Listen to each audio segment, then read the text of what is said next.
Allah turun ke langit dunia? Allah turun ke langit dunia? Apabila sepertiga malam terakhir yang tersisa, turun?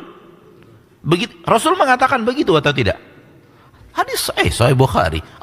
Rasul mengatakan Allah itu turun ke langit dunia apabila tersisa sepertiga malam yang terakhir. Berarti ada sifat turun. Sifat turun mengandung berapa kandungan? Dua. Pertama, makna. Tahu antum apa makna turun? Apakah turun artinya jalan? Apakah turun artinya marah? Apakah turun artinya naik? Apakah turun itu artinya perkasa?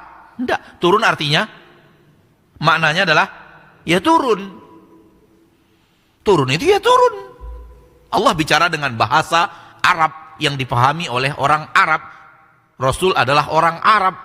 Bahasa Al-Quran bahasa Arab. Dan Allah tak mungkin berbicara bahasa Arab namun tak dimengerti oleh orang Arab. Itu bukan bahasa Allah. Taib. Jadi kalimat makna sifat turun memiliki dua. Ada makna, ada kaifiyat. Maknanya tetapkan untuk Allah. Allah turun. Udah, Allah turun. Ahlu bid'ah nggak mau mengatakan Allah turun. Nggak mau.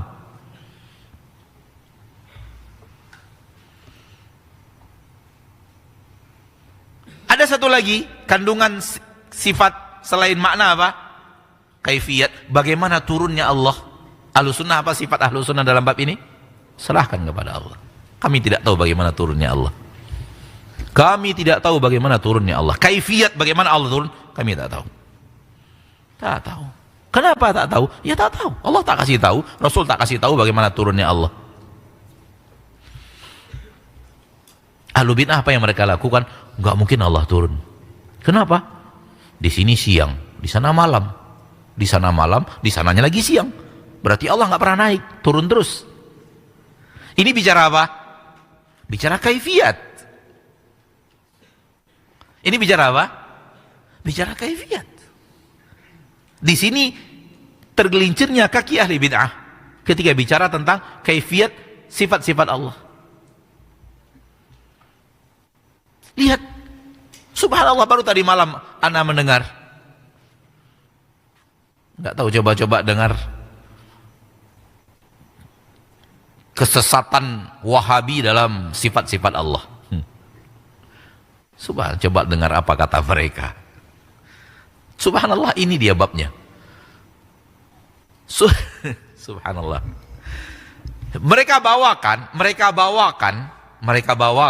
hadis Sahih Bukhari. Subhanallah, mereka bawakan ini hadis Sahih Bukhari dari Nabi Muhammad SAW, riwayat Imam Bukhari.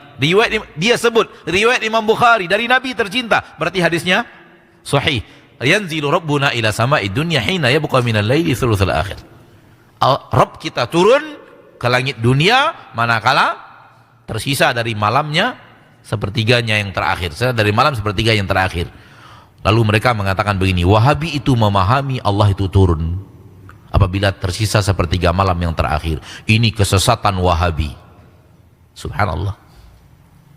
Mereka mengimani apa yang dikatakan Nabi dianggap sesat. Lalu dia katakan, bagaimana mungkin Allah turun? Sepertiga malam yang terakhir, sepertiga malam terakhir setiap jam ada di dunia ini. Berarti Allah nggak pernah naik. Di sini turun, di sini turun, di sini turun, di sini turun, di sini turun, di sini turun, di sini turun, di sini turun. Kapan naiknya? Karena sepertiga malam bergeser, paham nggak maksudnya? Sepertiga malam bergeser. Hal yang sama ketika mereka mengatakan Allah di atas aras. Bagaimana Allah di atas aras? Apakah lebih besar dari aras? Lebih kecil dari aras? Kalau Allah lebih besar, nggak mungkin arasnya kecil. Kalau aras lebih besar, berarti Allah lebih kecil. Ini bicara apa? Bicara kaifiyat. Hai ahli bid'ah, urusan kaifiyat Allahu a'lam. Urusan kaifiyat Allahu a'lam. Serahkan kepada Allah. Allah tidak pernah berbicara kaifiyatnya dan kita tidak tahu bagaimana Allah supaya kita berbicara bagaimana kaifiatnya Allah.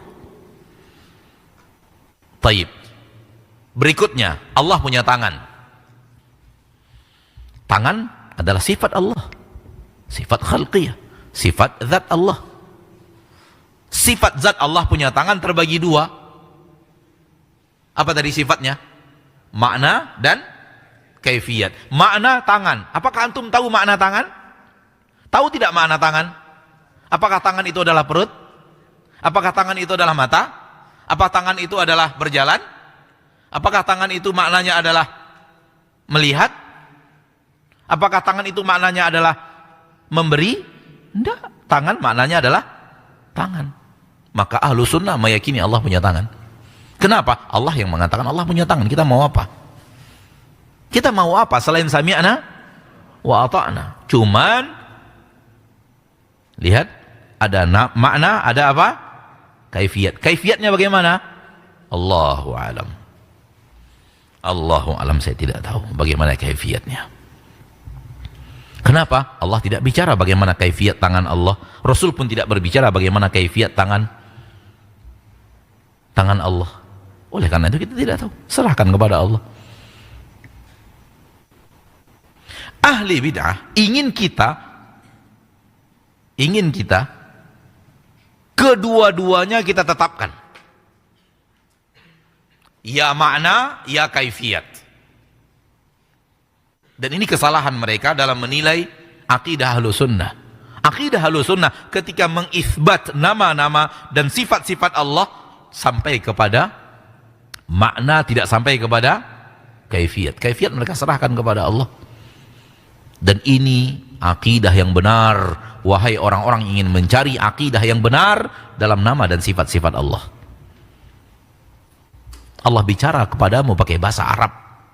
Dan bahasa Arab itu bahasa yang jelas. Rasul diutus pakai bahasa Arab. Al-Quran adalah petunjuk. Tidak mungkin Allah berbicara sesuatu yang tak bisa difahami secara makna. Namun secara kaifiyat tak ada yang pernah bisa melihat Allah. Oleh karena itu mereka tidak tahu bagaimana tangan Allah. Allah mengatakan Allah punya wajah? Punya. Wajah berarti memiliki dua kandungan. Kandungan pertama, makna. Kandungan kedua, kaifiyat. Bagaimana akidah Ahlus Sunnah dalam bab ini? Maknanya, imani. Kaifiyatnya, serahkan kepada Allah. Kita tidak bicara tentang kaifiyat Allah.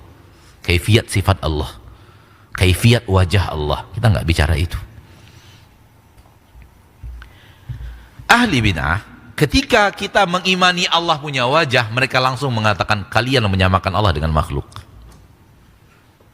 Kenapa? Karena yang mereka fahami adalah kalau kita mengatakan Allah punya wajah, berarti wajahnya kayak kita dong.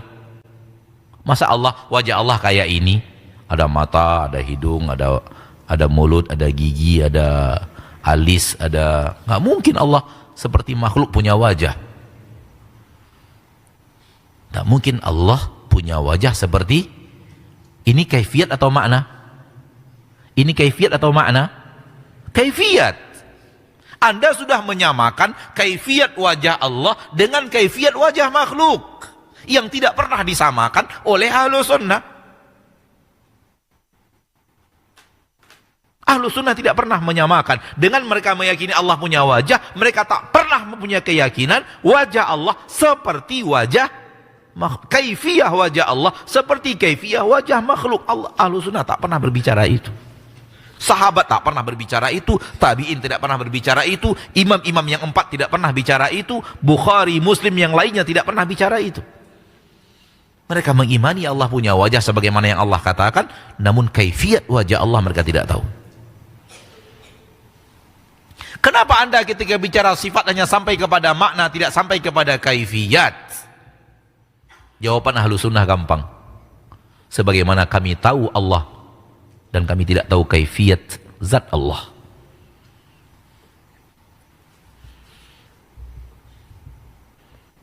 Allah ada? Allah ada?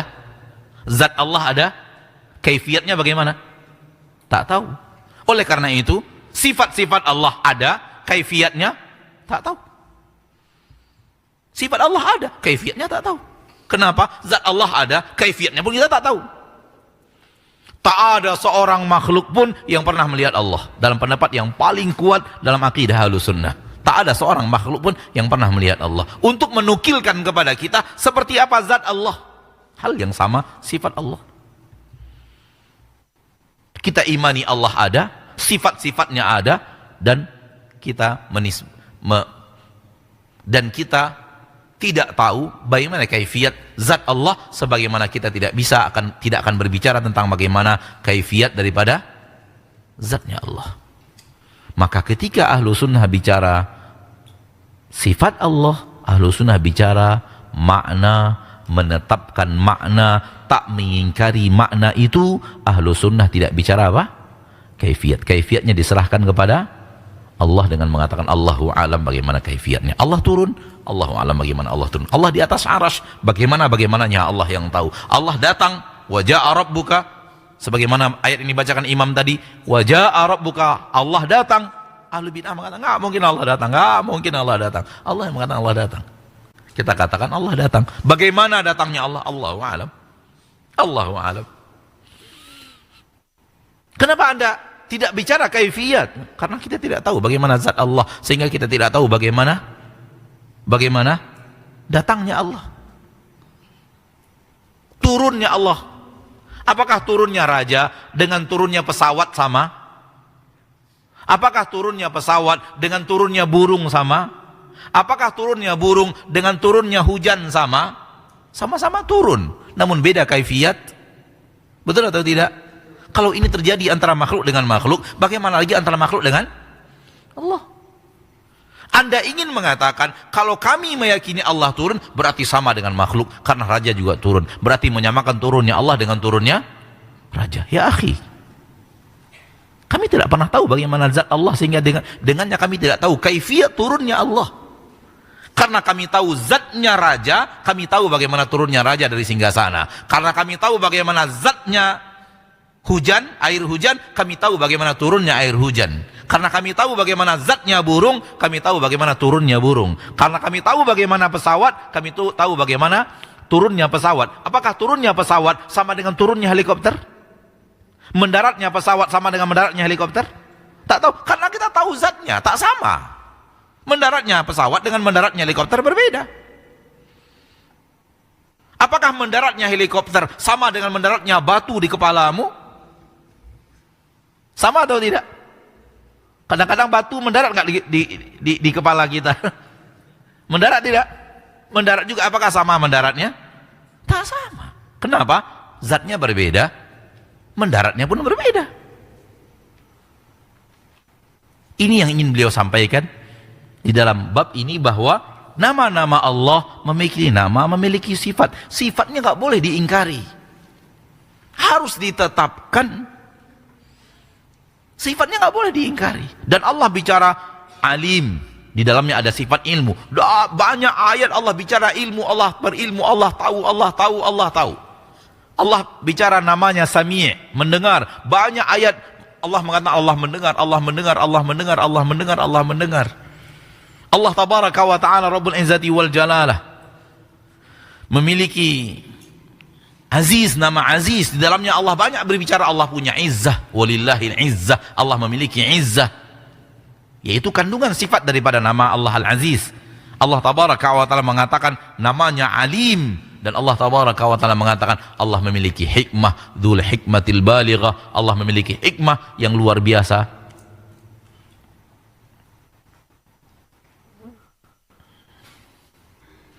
Allah tabaraka wa ta'ala memiliki nama Qadir, maka Allah tabaraka wa ta'ala, Rasul juga mengatakan Allah itu memiliki kudrah. Allah tabaraka wa ta'ala menyebut namanya At-Tawwab, maka Allah juga menerima taubat, wa yatubullahu, dan Allah tabaraka wa ta'ala menerima taubat. Allah tabaraka wa ta'ala memiliki nama Hayy, yang maha hidup. Oleh karena itu Allah nafikan daripadanya segala yang tidak hidup, sampai Allah tabaraka wa ta'ala menafikan darinya kantuk dan tidur, pertanda kesempurnaan hidupnya Allah, sehingga Allah tidak ngantuk dan juga tidak tidur. Ini dua bab, ma'asyiral muslimin, ma'asyiral muslimat, rahimani wa rahimakumullah, yang bisa kita bahas dan kita pelajari pada kesempatan yang berbahagia ini. Ana tidak ingin berpanjang-panjang, Ana hanya ingin menyampaikan kepada antum, inilah kandungan yang diinginkan oleh beliau di dalam dua bab yang kita pelajari tadi, Dan silahkan antum merujuk kembali kepada kitab, baca bab itu dari awal sampai akhir, sehingga antum mengerti apa sebenarnya bahasan yang beliau inginkan. Beliau ingin membantah ahli bid'ah yang menafikan Allah dari sifat-sifat Allah, dengan keyakinan kalau kita tetapkan itu milik Allah, maka kita samakan Allah dengan makhluk. Kita katakan tidak. Kita tidak menafikan sifat-sifat itu dari Allah. Kita mengisbat sifat-sifat itu milik Allah. Namun bersertaan dengan mengisbat sifat itu milik Allah, kita hanya mengisbat makna, tidak mengisbat apa? Kaifiyat sesuai dengan kaifiyat makhluk. Kita sudah katakan kemarin bahwa beda penisbatan, beda arti. Beda penisbatan, beda arti. Beda penisbatan, beda kaifiyat. Beda penisbatan, beda sifat. Seperti kita katakan tadi, sifat turun. Sifat turun. Burung cara turunnya beda. Laba-laba cara turunnya beda enggak? Cara turun laba-laba beda kan? Beda dengan cara turun pesawat.